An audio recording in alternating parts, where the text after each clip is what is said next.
اکیلے کو سہارے کی ضرورت ہوتی ہے، لیکن اللہ تبارک و تعالی وہ ہیں جو اکیلے ہونے کے باوجود پوری کائنات کو سہارا دینے والے ہیں، اور ان کو خود کسی سہارے کی کوئی ضرورت نہیں ہے۔ اللہ تبارک و تعالی نے سورہ اخلاص کے اندر اپنی جن صفات کو بیان کیا ہے، وہ کائنات کے اندر کوئی بھی مخلوق ان صفات کے پر پورا نہیں اتر سکتی۔ قل هو اللہ احد، اللہ اکیلا ہے۔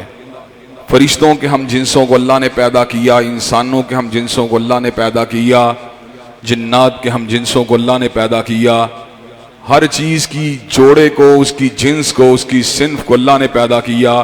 خود اللہ واحد ہے، اللہ الصمد۔ کائنات میں جو کوئی بھی ہے اپنی حیات کے لیے، اپنی زندگی کے لیے، اپنی نشو و نما کے لیے، اپنے گزران کے لیے، اپنے وقت کو بتانے کے لیے سہاروں کا متلاشی ہے، لیکن اللہ بے نیاز ہے۔ لم یلد ولم یولد، نہ وہ جنتا ہے نہ کسی کے گھر جنا گیا ہے، وہ اول بھی ہے اور آخر بھی ہے۔ ولم یکن لہ کفوا احد، اور کائنات میں کوئی بھی اللہ کے ہم پلہ نہیں ہے۔ حضرات گرامی قدر، ان 3 آیات میں جو اللہ تعالیٰ کی صفات بیان کی گئی ہیں، ان کے پر اللہ تبارک و تعالیٰ کی ذات کے علاوہ کوئی بھی پورا نہیں اتر سکتا۔ چنانچہ سورہ اخلاص کی تلاوت کرنے کے پر اللہ تبارک و تعالیٰ اتنا زیادہ ثواب عطا فرماتے ہیں کہ جس نے سورہ اخلاص کی تلاوت کی، اللہ تبارک و تعالیٰ 10 پاروں کی نیکیوں کا ثواب اس کے نامہ یا مال میں لکھ دیتے ہیں۔ حضرات گرامی قدر، اس صورت میں اللہ تبارک و تعالیٰ نے آسمان دنیا کو مزین کرنے والے ستاروں کا بھی ذکر کیا۔ انا زینا السماء الدنیا بزینۃ الکواکب، کہ اللہ تبارک و تعالیٰ نے آسمان دنیا کو ستاروں کے ساتھ مزین فرما دیا۔ اور میں نے آپ کے سامنے اس سے قبل بھی اس بات کو رکھا تھا کہ ستاروں کی تخلیق کے 3 ہی مقاصد ہیں، جن کو اللہ تبارک و تعالیٰ نے کلام حمید کے اندر بڑی شرح و بسط سے بیان فرما دیا ہے۔ اور چوتھا ستاروں کی تخلیق کا کوئی بھی مقصد نہیں ہے۔ جو کوئی بھی چوتھا مقصد تلاش کرتا ہے وہ گمراہ ہے، بھٹکا ہوا ہے، راہ ہدایت سے دور ہے، عقیدہ توحید سے دور ہے۔ ستاروں کی تخلیق کا پہلا مقصد آسمان کو مزین کرنا ہے، آسمان پہ اللہ نے قندیلوں کو لگا دیا ہے۔ دوسرا مقصد هو الذی جعل لکم النجوم لتہتدوا بها، دوسرا مقصد یہ ہے شرقی ستارہ، غربی ستارہ، شمالی ستارہ، جنوبی ستارہ، یہ صحراؤں کے اندر اور دریاؤں کے اندر انسانوں کو اپنی منزل کا پتہ دیتے ہیں۔ اگر میں نے مشرق کی طرف جانا ہے تو مشرقی ستارے کو میں ٹارگٹ کر لوں گا، اگر میں نے مغرب کی طرف جانا ہے میں مغربی ستارے کو ٹارگٹ کر لوں گا، اگر میں نے شمال کی طرف جانا ہے میں شمالی ستارے کو ٹارگٹ کر لوں گا، اگر میں نے جنوب کی طرف جانا ہے میں قطب جنوبی کو دیکھ کے اپنی راستے کا تعین کر لوں گا۔ تیسرا مقصد یہ ہے کہ اللہ تبارک و تعالی ان بڑے بڑے ستاروں میں سے بعض سیارچوں کو شیطان لعین کو رجم کرنے کے لیے استعمال کرتے ہیں۔ بعض شیاطین جو بڑے ہی سرکش ہیں وہ اڑتے اڑتے آسمان کے شگافوں تک پہنچ جاتے ہیں اور آسمان کے شگافوں کی خبر لے کے زمین کے پر آنے کی کوشش کرتے ہیں۔ جب اللہ تعالیٰ کی مشیت ہوتی ہے اللہ ان کو فرار ہونے دیتا ہے، لیکن جب خالق کائنات آسمان کی خبر کو زمین کے اوپر منتقل نہیں کرنا چاہتے تو اللہ تبارک و تعالیٰ ایسے عالم میں شہاب ثاقب کو پھینکتے ہیں۔ شہاب ثاقب ایسے عالم میں چوری کرنے والے شیاطین کو رجم کر دیتا ہے، جلا کے راکھ کر دیتا ہے۔ حضرات گرامی قدر، نتیجتاً آسمان کی خبریں آسمان ہی تک رہ جاتی ہیں۔ سورہ جن میں اللہ تبارک و تعالیٰ نے ایک بڑے ہی دلچسپ اور منفرد واقعے کا ذکر کیا ہے۔ جب حضرت رسول اللہ کے پر وحی کا نزول ہونے لگا تو اللہ تبارک و تعالیٰ نے آسمان کی سرگوشیوں کے دروازے بند کر دیے تھے۔ اللہ نے آسمان کے سوراخوں کو جو تھا وہ آگ سے بھر دیا تھا۔ شیاطین جب آسمان سے کان لگانے کے لیے جاتے، جنات سرکش اڑتے اڑتے ان آسمان کے کناروں کے پر پہنچتے تو ایسے عالم کے اندر ان کو کوئی بھی وہاں سے سرگوشی فرشتوں کی سننے کو نہ ملتی، ان کو بس آگ کے شعلے ہی شعلے ہر طرف نظر آتے۔ ایسے عالم کے اندر وہ اس بات کا گمان کرتے کہ اللہ تبارک و تعالیٰ نے نہ جانے زمین والوں کے ساتھ کیا کرنے کا فیصلہ کیا ہے۔ ایسا اس لیے ہوا کہ اللہ تبارک و تعالیٰ حضرت رسول اللہ کے پر وحی کا نزول فرما رہے تھے۔ آسمانی خبروں کے اللہ تبارک و تعالیٰ نے دیگر تمام ذرائع کو بند فرما دیا۔ حضرت رسول اللہ کے پورے نبوت کے دور کے اندر آسمان کے شگاف بند رہے، چنانچہ کاہن اور نجومیوں کے پاس کوئی بھی غیب کی خبر نہیں آتی تھی۔ غیب کی خبر اگر کسی کے پاس آتی تھی تو اللہ کے حکم سے حضرت رسول اللہ کے قلب اطہر ہی کے اوپر آتی تھی۔ حضرات گرامی قدر، آج اگر کوئی نجومی کسی وقت اس کی کوئی پیشین گوئی پوری ہو جاتی ہے، اس میں چمبے والی کوئی بات نہیں۔ پہلی بات تو یہ ہے اٹکل پچو ہوتا ہے اکثر نجومیوں کی بات کے اندر، پرچی کے اوپر لکھ دیا بیٹا نہ بیٹی۔ حضرات گرامی قدر جب بیٹا پیدا ہو گیا تو کہا دیکھا بیٹا نہ بیٹی، اور اگر اس موقع کے اوپر بیٹی پیدا ہو گئی بیٹا نہ بیٹی، اگر کچھ بھی پیدا نہ ہوا نہ بیٹا نہ بیٹی۔ حضرات گرامی قدر اس قسم کے اٹکل پچو جو ہیں نجومی عام طور پر لوگوں کو دھوکہ دینے کے لیے اس قسم کی باتوں، اس قسم کے فراڈ کو، اس قسم کے دھوکہ دہی کو استعمال کرتے ہیں۔ لیکن بعض نجومی جو انتہائی شیطانی فطرت کے ہوتے ہیں اور شیاطین سے ان کا اتصال اور رابطہ ہوتا ہے، کئی مرتبہ آسمان سے آنے والی وہ خبر جس کے اندر شیاطین نے اپنی فطرت کے مطابق سینکڑوں جھوٹ ملا دیے ہوتے ہیں، مبالغہ میزی کو شامل کر دیا ہوتا ہے، ان خبروں میں سے کوئی ایک خبر جو ہے وہ نجومی کی پیشین گوئی کے ذریعے اگر پوری ہو جاتی ہے تو اس کے اندر کوئی اچنبے والی بات نہیں ہے۔ نجومی کے پاس جانا یا کاہن کے پاس جانا در حقیقت شیاطین کی وحی کے اوپر یقین کرنے والی بات ہے، اللہ کی وحی کا انکار کرنے والی بات ہے۔ وہ بندہ جو نجومی اور کاہن سے رہنمائی حاصل کرتا ہے در حقیقت وہ کتاب و سنت کا انکار کرنے والا ہے۔ حضرات گرامی قدر بہت سے لوگ ستاروں کے اثرات کو اپنی زندگی کے اندر تسلیم کرتے ہیں، میرا ہفتہ کیسے گزرے گا، میرا مہینہ کیسے گزرے گا، میرا سفر کیسے گزرے گا، میری شادی کیسے ہوگی، ان کو ستاروں کی روشنی میں دیکھوں گا، میں سیجیٹیریس ہوں، میں جمنائی ہوں، میں کیپریکارن ہوں، میں اسکارپیو ہوں، میں لیو ہوں۔ حضرات گرامی قدر یہ طریقہ ہرگز بھی درست نہیں ہے۔ حضرت رسول اللہ صلی اللہ علیہ وسلم کی حیین حیات میں، آپ کی حیات مبارکہ کے اندر حدیبیہ کے مقام کے پر بارش ہوتی ہے، حضرت رسول اللہ صلی اللہ علیہ وسلم صحابہ کو ارشاد فرماتے ہیں میرے رب نے کہا ہے، میرے اللہ نے کہا ہے، اس بارش نے کئیوں کو مومن بنا دیا، کئیوں کو کافر بنا دیا۔ صحابہ کرام رضوان اللہ علیہم مجمعین بڑے حیران ہوئے کہ ایک بارش نے کئیوں کو مومن کئیوں کو کافر بنا دیا۔ کہا ہاں ہاں ایک بارش نے کئیوں کو کافر اور کئیوں کو مومن بنا دیا۔ جن لوگوں نے یہ الفاظ کہے بارش ستارے کی حرکت کی وجہ سے ہوئی ہے، وَهُوَ کافر بی ومؤمن بالکواکب، اللہ کہتا ہے اس نے میرا انکار کیا اور وہ ستاروں کے پر ایمان لے کے آیا۔ اور جس نے یہ الفاظ کہے بارش ستارے کی حرکت کے ساتھ نہیں ہوئی بلکہ اللہ کے امر کے ساتھ ہوئی ہے، وَهُوَ مُؤْمِنٌ بِي وَكَافِرٌ بِالْكَوَاكِبِ، وہ میرے اوپر ایمان لے کے آیا اور اس نے ستاروں کا انکار کیا ہے۔ حضرات گرامی قدر جو ایک بارش کی نسبت ستارے کے ساتھ کرے وہ تو دائرہ اسلام سے نکل جاتا ہے، اور جو پوری زندگی کے شیڈیول کو ستاروں کی روشنی میں جج کرنے کی کوشش کرے کیا وہ پھر بھی مومن ہے، پھر بھی مسلمان ہے؟ نام عبدالستار رکھ کے، نام غلام مصطفیٰ رکھ کے، نام غلام محمد رکھ کے اپنے معاملات کو ستاروں کی روشنی میں طے کرنے کی کوشش کرنا یہ بہت بڑی نادانی کی بات ہے۔ اللہ تبارک و تعالی ہم سب کو ستارہ پرستی کی بجائے اپنی پوجا کی توفیق عطا فرما دے۔ حضرات گرامی قدر سیدنا ابراہیم نے اجرام سماویہ کی حقیقت کو واضح فرما دیا، ستارے کو ڈوبتا دیکھ کے اس امر کا اعلان فرما دیا، لا احب الافلین، جو ڈوب جائے مجھے اس سے محبت نہیں ہو سکتی۔ چاند کو دیکھ کے اس امر کا اعلان فرما دیا، لَئِن لَّمْ يَهْدِنِي رَبِّي لَأَكُونَنَّ مِنَ الْقَوْمِ الضَّالِّينَ، اے میرے پروردگار اگر آپ نے میری رہنمائی نہ کی تو مجھے راستہ نہیں مل سکتا۔ سورج کو ڈوبتا دیکھ کے اس امر کا اعلان فرما دیا، انی وجہت وجہی للذی فطر السماوات والارض حنیفا وما انا من المشرکین، بے شک میں نے اپنے چہرے کا رخ سورج کی طرف نہیں کیا، ستارے کی طرف نہیں کیا، چاند کی طرف نہیں کیا، بلکہ میں نے اپنے چہرے کا رخ اس خالق و مالک کی طرف کیا ہے جس نے آسمان و زمین کو بنا دیا ہے۔ حضرات گرامی قدر اس صورت میں اللہ تبارک و تعالیٰ نے سیدنا ابراہیم علیہ السلام کے اس عظیم واقعے کا ذکر کیا کہ سیدنا ابراہیم علیہ السلام کو اللہ تبارک و تعالیٰ نے ایک الہامی سپنا دکھلایا۔ الہامی سپنا کیا تھا؟ انی ارا فی المنام انی اذبحک فانظر ماذا تری، اس سپنے میں آپ نے دیکھا آپ سیدنا اسماعیل کے گلے کے اوپر چھری کو چلا رہے ہیں، آپ نے اپنے فرزند سیدنا اسماعیل کو بلایا، اپنا سپنا بتلایا، کہا ہے میرے بیٹے میں نے خواب میں دیکھا ہے میں آپ کے گلے کے اوپر چھری کو چلا رہا ہوں، فانظر ماذا تری، بیٹے آپ کی کیا رائے ہے؟ تو ایسے عالم میں عظیم بیٹے نے جواب دیا، یا ابا تفعل ما تؤمر ستجدنی انشاءاللہ من الصابرین، اے بابا جس بات کا آپ کو حکم دیا گیا ہے آپ اس کے پر عمل کر گزریے، انشاءاللہ آپ مجھے صبر کرنے والا پائیں گے۔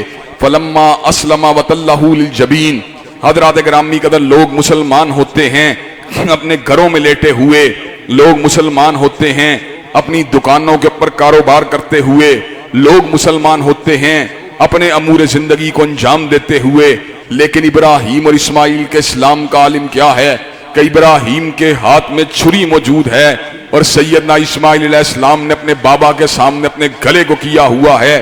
حضرات گرامی قدر، اللہ تبارک و تعالیٰ نے آپ کی قربانی کو قبول و منظور فرما لیا اور جنت کے مینڈے کو حضرت اسماعیل کی جگہ پہ بچھا دیا۔ حضرات گرامی قدر، آج ہم بھی عید الاضحیٰ کے موقع پر قربانیاں کرتے ہیں، ہم جانوروں کو لے کے آتے ہیں، اونٹ کو لے کے آتے ہیں، گائے کو لے کے آتے ہیں، مینڈے کو لے کے آتے ہیں، بکروں کو لے کے آتے ہیں، چھتروں کو لے کے آتے ہیں، گوشت کاٹا جاتا ہے، کھال اتاری جاتی ہے، لہو بہایا جاتا ہے، لیکن پروردگار عالم کو کیا پہنچتا ہے؟ لن ینال اللہ لحومها ولا دماؤها ولکن ینالہ التقوی منکم۔ اللہ تبارک و تعالیٰ کو تمہارے کاٹے جانے والے گوشت کی ضرورت نہیں، تمہارے بہائے جانے والے لہو کی ضرورت نہیں، بلکہ پروردگار عالم کو تمہارے دل کے تقوی کی ضرورت ہے۔ وہ تقوی جس نے سیدنا ابراہیم علیہ السلام کو جناب اسماعیل کے گلے کے اوپر چھری چلانے کے لیے آمادہ و تیار کر دیا۔ آج چھری جانور کے گلے کے اوپر تو چلتی ہے لیکن بد اعتقادی کے اوپر نہیں چلتی۔ آج چھری جانور کے گلے کے اوپر تو چلتی ہے لیکن غلط اعمال پہ نہیں چلتی۔ آج چھری جانور کے گلے کے اوپر تو چلتی ہے لیکن ریاکاری کے اوپر نہیں چلتی۔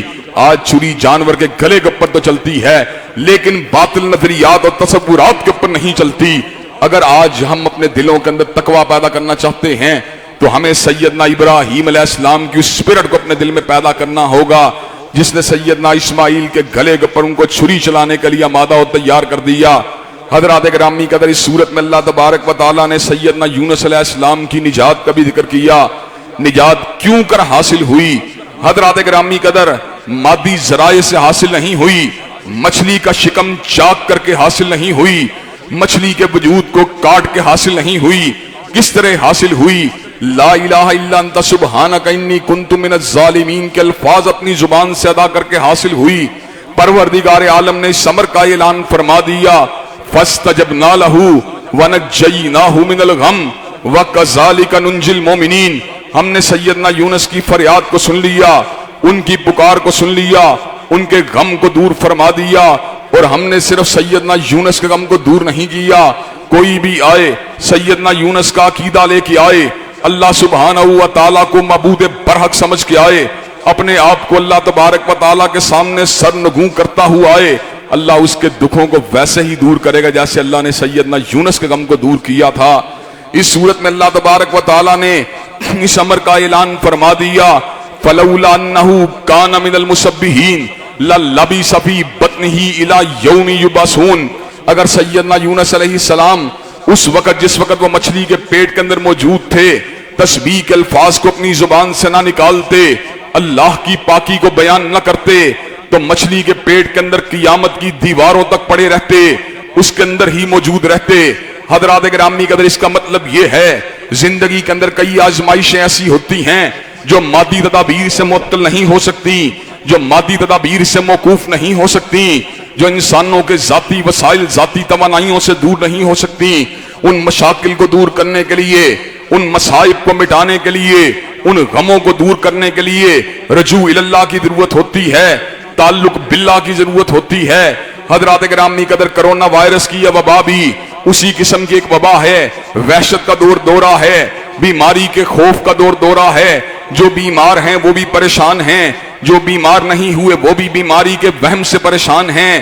حضرات گرامی قدر، جو بیمار ہیں وہ زندگی کے بارے میں پریشان ہیں۔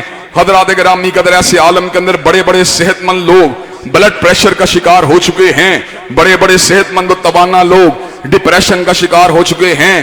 ایسے عالم میں ان کے سامنے 10 بستہ اس بات کو دوبارہ برقرار رکھنا چاہتا ہوں، کرونا وائرس کا علاج طبی طور پہ کرنا چاہتے ہو کرو، حکمت کے ساتھ کرنا چاہتے ہو کرو، ہومیوپیتھک کے ساتھ کرنا چاہتے ہو کرو، لیکن کرونا وائرس کی وبا انشاءاللہ ثم انشاءاللہ ٹلے گی تو ذکر الہی کے ساتھ ٹلے گی، اللہ کی تسبیح کو بیان کر کے ٹلے گی، اللہ کے سامنے دعا کے لیے ہاتھ کو پھیلا کے ٹلے گی۔ اگر تم نے رجوع اللہ کے راستے کو اختیار کر لیا جو پروردگار عالم غار کے اندر موجود مسافروں کو نجات دے سکتا ہے وہ انشاءاللہ ہمیں بھی کرونا وائرس سے نجات دے سکتا ہے۔ اور انشاءاللہ ہم نے آج بھی دوبارہ دعا کرنی ہے اللہ تعالیٰ اس وبا کے دورانیوں کو گھٹا دے، اور انشاءاللہ عید الفطر کے دن جہاں ہم عید کی خوشیوں کو حاصل کریں وہاں پہ وبا بھی اٹھ چکی ہو، اور اللہ تبارک و تعالیٰ کے لیے بات کو جو ہے لے کے آنا اور وبا کو دور کرنا چندہ مشکل نہیں۔ حضرات گرامی کا اس صورت میں اللہ نے اس بات کا بھی ذکر کیا کہ مشرکین عرب یہ بات کہا کرتے تھے کہ معاذ اللہ فرشتے اللہ کی بیٹیاں ہیں، حالانکہ فرشتے اللہ تعالیٰ کے بندے ہیں، اللہ کی تسبیح کو بیان کرنے والے ہیں، اللہ کی پوجا کرنے والے ہیں، اللہ کی حمد کو بیان کرنے والے ہیں۔ جو مشرک اللہ کی ذات کے بارے میں جھوٹ بولتے ہیں، سبحان ربک رب العزت عما یصفون والسلام علی المرسلین والحمد للہ رب العالمین، اللہ تبارک و تعالیٰ کی ذات پاک ہے اس چیز سے جو اس کے ساتھ یہ منسوب کرنا چاہتے ہیں۔ اللہ تبارک و تعالیٰ کی ذات بہت بڑی ہے، ان کی جو صفات ہیں کافروں کی مشرکوں کی وہ ساری کی ساری جھوٹی ہیں، اور اللہ تعالیٰ کی سلامتی ہو اللہ کے رسولوں کے اوپر، اور ہر قسم کی تعریف اس پروردگار عالم کے لیے ہے جو پوری جہانوں کو پالنے والا ہے۔ حضرات گرامی قدر اس کے بعد سورہ صاد ہے، اور سورہ صاد میں اللہ تبارک و تعالیٰ نے دو جلیل القدر باپ اور بیٹوں کا ذکر کیا۔ حضرت داؤد کا ذکر کیا جن کی حکومت کو اللہ نے مضبوط کر دیا تھا اور فیصلہ کن بات کرنے کی صلاحیت کو دے دیا تھا۔ جب تسبیح کو بیان کرتے پہاڑ بھی آپ کے ساتھ تسبیح کرنا شروع کر دیتے، جب تسبیح کو بیان کرتے پتے اور شجر بھی آپ کے ساتھ جھوم جھوم جایا کرتے تھے۔ حضرات گرامی قدر کتنے بڑے شرف کی بات ہے اور کتنی بڑی للہیت کی بات ہے۔ حضرات گرامی قدر گو آج اللہ نے داؤدی ہمارے پاس موجود نہیں ہے، گو حضرت داؤد علیہ السلام کی ہدایت اور آپ کا سو ساز ہمارے پاس موجود نہیں ہے، لیکن حضرات گرامی قدر آج بھی ہم نے اس بات کا مشاہدہ کیا، آج بھی ہم اس بات کو محسوس کرتے ہیں جب کوئی قاری القرآن رقت کے ساتھ قرآن مجید کی تلاوت کرتا ہے یا کوئی خطیب اللہ کے ساتھ لو لگا کر اللہ کی بات کرتا ہے تو اس کی بات کو سننے کے بعد بڑے بڑے سخت دل جو ہیں وہ پانی پانی ہو جاتے ہیں، بڑے بڑے سخت کلیجوں والے جو ہیں وہ بھی متاثر ہو جاتے ہیں۔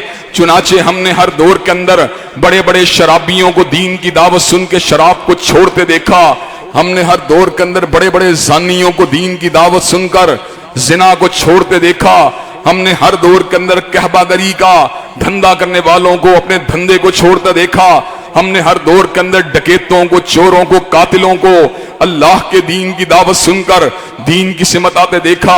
اللہ تبارک و تعالیٰ کے کلام کے اندر کوئی ایسا اثر موجود ہے اور اس کے دین کے اندر ایسے اثرات موجود ہیں، جب بھی کبھی مخلصانہ انداز کے اندر دین کی دعوت دی جاتی ہے تو بڑے بڑے سخت دل بھی لوگ دین کی طرف مائل ہو جاتے ہیں۔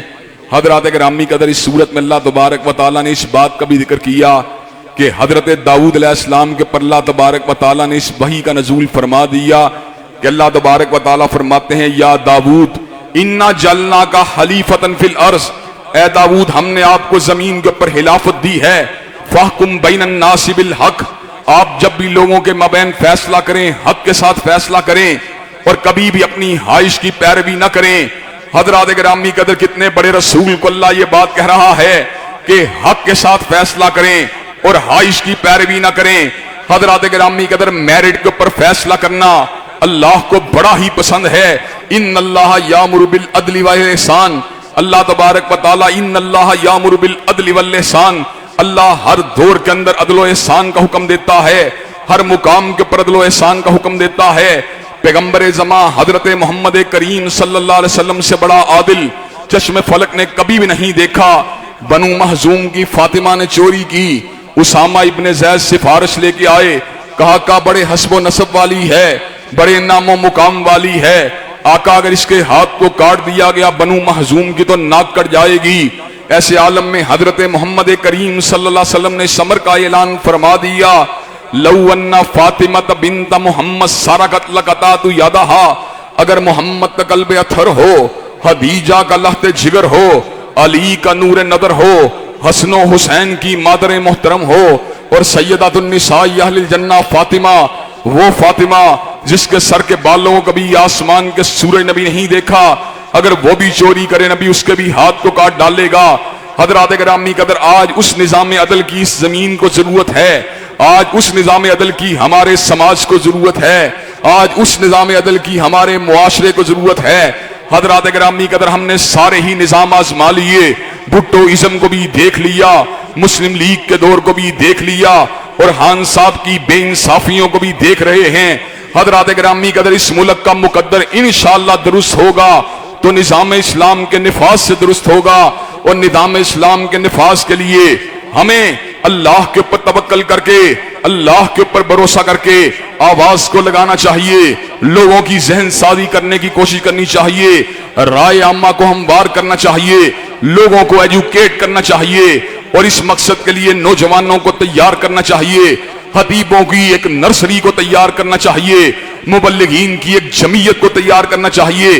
انشاءاللہ ثم انشاءاللہ ایک وقت ایسا ضرور آئے گا، شب گریزاں ہوگی آہر جلوہ خورشید سے، اور یہ چمن معمور ہوگا نغمہ توحید سے۔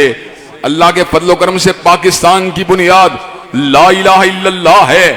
اس بنیاد سے کبھی اس کو سرمایہ دار ہٹاتے رہے، کبھی جاگیردار ہٹاتے رہے، کبھی بوٹوں والے ہٹاتے رہے، کبھی لاٹھیوں والے ہٹاتے رہے، کبھی فیوڈل ہٹاتے رہے، لیکن انشاءاللہ یہ چیز اپنی بنیاد کی طرف پلٹ کے رہے گی، اور حقیقی معنوں میں انشاءاللہ پاکستان امن و سکون کا گہوارہ اور ریاست مدینہ کا حقیقی ماڈل انشاءاللہ بن کے رہے گا۔ حضرات گرامی قدر، اس صورت میں اللہ تبارک و تعالیٰ نے اس حقیقت کا بھی ذکر کیا کہ اللہ تبارک و تعالیٰ نے سیدنا سلیمان علیہ السلام کی دعا کی وجہ سے ان کو بہت بڑی حکومت سے نواز دیا۔ سیدنا سلیمان علیہ السلام نے اللہ سے دعا مانگی، رب اغفر لی وہب لی ملکا لا ینبغی لأحد من بعدی انک انت الوہاب، اے میرے پروردگار میری خطاؤں کو معاف کر دے اور مجھے ایسی حکومت دینا جو میرے بعد کسی دوسرے کے نصیبے میں نہیں آئے۔ اللہ نے ہواؤں کو مسخر فرما دیا، جنات کو تابع فرما دیا، حشرات الارض کی زبانوں کو سمجھا دیا، طیور کو اللہ تبارک و تعالیٰ نے آپ کے تابع فرما دیا۔ حضرات گرامی قدر، حضرت رسول اللہ صلی اللہ علیہ وسلم نے ایک مرتبہ نماز کے اندر ایک سرکش جن کو قابو فرما لیا۔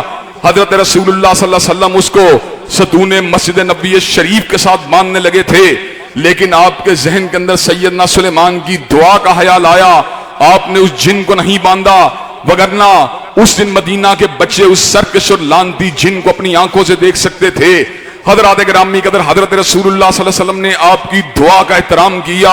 حضرات گرامی قدر، اللہ تبارک و تعالیٰ نے آپ کو حکومت بھی دی، اقتدار بھی دیا، لیکن اللہ تبارک و تعالیٰ نے جس صفت کو ہمیشہ سیدنا سلیمان اور سیدنا داؤد کے حوالے سے بیان کیا وہ علم کی صفت ہے۔ اللہ تبارک و تعالیٰ فرماتے ہیں وَلَقَدْ آتَيْنَا دَاوُودَ وَسُلَيْمَانَ عِلْمًا، کہ ہم نے جناب داؤد اور سلیمان کو علم کی نعمت سے نوازا تھا۔ حضرات گرامی قدر، علم جو ہے وہ انسانوں کی فضیلت کا سب سے بڑا سبب ہے۔ اگر علم کے بغیر آپ انسانوں کی فضیلت کو مادے کے ساتھ جوڑیں گے، علم اور ایمان کے بغیر اگر آپ انسانوں کی فضیلت کا تعین فقط اقتدار کے ذریعے کرنا چاہیں گے، آپ کبھی بھی درست فیصلہ نہیں کر سکتے۔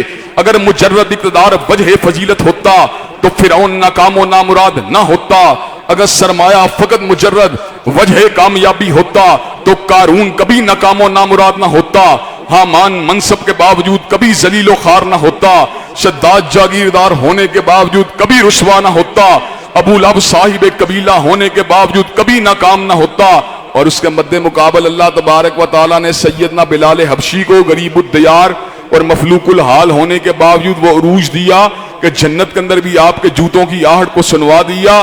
اس کا مطلب یہ ہے ان اکرمکم عند اللہ اتقاکم، حقیقی عزت کی وجہ انسان کا تقوی ہے، فضیلت کی وجہ نہ عربیت ہے، فضیلت کی وجہ نہ عجمیت ہے، فضیلت کی وجہ نہ شرقی ہونا نہ غربی ہونا ہے، بلکہ فضیلت کا اصل سبب جو ہے وہ تقوی ہے۔ اللہ تبارک و تعالیٰ کے بارے میں بجا طور پہ یہ بات کہی گئی انہو لا ینظر الی صورکم ولا الی اموالکم ولکن ینظر الی قلوبکم واعمالکم، وہ تمہارے چہروں کو نہیں دیکھتا، تمہارے اموال کو نہیں دیکھتا، بلکہ تمہارے دلوں کو دیکھتا ہے، تمہارے اعمال کو دیکھتا ہے۔ اور حضرات گرامی قدر، اس صورت کا آخری اہم نقطہ جسے آپ حضرات کے گوش گزار کر کے میں اپنی بات کو ختم کروں گا وہ یہ ہے کہ کافر اس بات کا گمان کرتے ہیں کہ اللہ تبارک و تعالیٰ نے زمین و آسمان اور ان کے مابین جو کچھ بھی بنایا ہے باطل بنایا ہے، یہ حقیقت نہیں ہے۔ اللہ تبارک و تعالیٰ نے زمین و آسمان کو بلا مقصد نہیں بنایا۔ وما خلقنا السماء والارض وما بینہما لاعبین لو اردنا ان نتخذ لہوا لاتخذناہ من لدنا ان کننا فاعلین۔ ہم نے زمین و آسمان اور ان کے مابین جو کچھ بھی بنایا ہے کھیل تماشے کے لیے نہیں بنایا۔ اگر ہم نے کھیل ہی کھیلنا ہوتا تو ہم کسی اور طریقے سے بھی اس کھیل کو کھیل سکتے تھے۔ پھر اللہ تبارک و تعالیٰ نے زمین و آسمان کو کیوں بنایا ہے؟ وما خلقت الجن والانس الا لیعبدون۔ اللہ نے جنات اور انسان کو اگر بنایا ہے اپنی پوجا، اپنی بندگی اور اپنی عبادت کے لیے بنایا ہے۔ اور جو عقل والے ہوتے ہیں وہ زمین و آسمان کی تخلیق کے اوپر غور کر کے اس بات کو بھانپ جاتے ہیں کہ کائنات کا اتنا نیٹ ورک اتنا بڑا ہے، ہمارا پروردگار کتنا بڑا ہوگا، اور ان کی ایک ہی دعا ہوتی ہے ربنا ما خلقت ھذا باطلا، اللہ تو نے جو کچھ بھی بنایا ہے باطل نہیں بنایا۔ سبحانک فقنا عذاب النار، اللہ تیری ذات پاک ہے، ہمیں آگ کے عذاب سے بچا لے۔ اللہ تبارک و تعالیٰ جو بات کہی گئی سنی گئی اس پہ ہم سب کو عمل کرنے کی توفیق دے۔ مسلسل مصروفیات اور مشغولیات کی وجہ سے کوشش کے باوجود بہت سی قرآن مجید کی صورتیں پچھنا رہ گئیں، جن کو انشاءاللہ العزیز اپنے میڈیا سیل کے ذریعے آپ حضرات تک کنوے کرنے کی کوشش کی جائے گی۔ اللہ تبارک و تعالی ہم سب کو جو ہے دین حنیف کو صحیح طور پہ سمجھنے کی توفیق دے۔ کل انشاءاللہ ختم القرآن کا اجتماع درس ہوگا اور لوگ انشاءاللہ شہر کے طول و عرض سے بڑی تعداد میں آئیں گے۔ آپ تمام دوست جو حسب سابق آتے رہتے ہیں، آپ بھی اپنے دوست احباب کو، گھر والوں کو ساتھ لے کے آئیں۔ مینار پاکستان گراؤنڈ میں انشاءاللہ 6:30 بجے عید کا اجتماع ہوگا، عید کی نماز ہوگی اور فطرانہ 170 روپے سے لے کر 200 روپے فی کس تک ادا کیا جائے۔ اللہ تبارک و تعالی ہم سب کو کتاب و سنت پہ عمل کرنے کی توفیق دے۔ وآخر دعوانا الحمدللہ رب العالمین۔ الحمدللہ رب العالمین الرحمن الرحیم مالک یوم الدین ایاک نعبد و ایاک نستعین اہدنا الصراط المستقیم صراط الذین انعمت علیہم غیر المغضوب علیہم ولا الضالین آمین۔ الف لام میم اللہ لا الہ الا هو الحی القیوم و الہکم الہ واحد لا الہ الا هو الرحمن الرحیم۔ اللہم صلی علی محمد وعلی آل محمد کما صلیت علی ابراہیم وعلی آل ابراہیم انک حمید مجید۔ اللہم بارک علی محمد وعلی آل محمد کما بارکت علی ابراہیم وعلی آل ابراہیم انک حمید مجید۔ اے اللہ ہم سب کے گناہوں کو معاف فرما، اے اللہ ہم سب کی تکلیفوں کو رفع فرما، اے اللہ ہم سب کی بے چینیوں بے قراریوں کو دور فرما، اے اللہ ہم سب کے گھروں میں امن و سکون اور راحتوں کا نزول فرما۔ اللہ جتنی تکلیفیں آ چکی ہیں اللہ ان پہ صبر کرنے والا بنا۔ اللہ آئندہ آنے والی زندگی میں ہر تکلیف سے، ہر آزمائش سے ہم سب کو محفوظ و مامون فرما۔ اے اللہ دین و دنیا کی اعلیٰ ترین کامیابیوں کامرانیوں سے ہمکنار فرما۔ اللہ دنیا و آخرت کی ذلت و رسوائیوں سے محفوظ و مامون فرما۔ اے اللہ جتنے فوت شدگان ہیں ان کی مغفرت فرما۔ اللہ جتنے لوگ اس مرکز کے ساتھ تعاون کرتے رہے اللہ ان کو معاف فرما۔ اللہ حاجی یونس صاحب، حاجی یوسف صاحب، شیخ حمید صاحب، چودھری عبدالعزیز صاحب، شیخ منظور صاحب پہ رحمتوں کا نزول فرما۔ اے اللہ شیخ سرور صاحب، شیخ افضل صاحب، اللہ اپنے فضل و کرم سے ان تمام بزرگوں کو معاف فرما۔ اے اللہ ہمارے جتنے لوگ توحید پہ فوت ہوئے اللہ ان کی باقی خطاؤں کو معاف فرما۔ اللہ شیخ شہباز صاحب کی خطاؤں کو معاف فرما۔ اللہ شیخ مقبول اور مولانا عبدالحق قدوسی صاحب کی خطاؤں کو معاف فرما۔ اے اللہ ہماری جائز دلی تمناؤں کو قبول و منظور فرما۔ اللہ جتنی نجائز تمنائیں ہمارے دل میں موجود ہیں اللہ ان معاملات میں ہماری اصلاح فرما۔ اللہ اس مرکز کو قیامت کی دیواروں تک کے لیے قائم اور دائم فرما۔ اے اللہ ہماری جائز دلی تمناؤں کو قبول و منظور فرما۔ اللہ جتنی نجائز خواہشات دل میں پنپ رہی ہیں ان معاملات میں ہماری اصلاح فرما۔ اللہ راتوں کے قیام کو قبول و منظور فرما۔ اللہ دنوں کے صیام کو قبول و منظور فرما۔ اللہ چھوٹی چھوٹی نیکیوں کو قبول و منظور فرما۔ اللہ بڑے بڑے گناہوں کو معاف فرما۔ اللہ اسلام والی زندگی، ایمان والی موت نصیب فرما۔ اللہ معیشت کی الجھنوں کو دور فرما۔ اللہ معیشت کے بند دروازوں کو وا فرما، اللہ ہماری اولادوں کو ہمارے لیے صدقہ جاریہ بنا، اللہ ہماری اولادوں کو دین کے معاملات میں ہم سے بھی بڑھ چڑھ کے حصہ لینے کی توفیق عنایت فرما، اللہ ہماری تمام دعاؤں کو قبول و منظور فرما، اللہ جو لبوں سے نکل گئیں ان کو بھی قبول و منظور فرما، اللہ جو تشنا رہ گئیں ان کو بھی قبول و منظور فرما۔ ربنا آتنا فی الدنیا حسنۃ وفی الآخرۃ حسنۃ وقنا عذاب النار۔ اللہم صلی علی محمد وعلی آل محمد کما صلیت علی ابراہیم وعلی آل ابراہیم انک حمید مجید۔ اللہم بارک علی محمد وعلی آل محمد کما بارکت علی ابراہیم وعلی آل ابراہیم انک حمید مجید۔ سبحان ربک رب العزت عما یصفون والسلام علی المرسلین والحمد للہ رب العالمین۔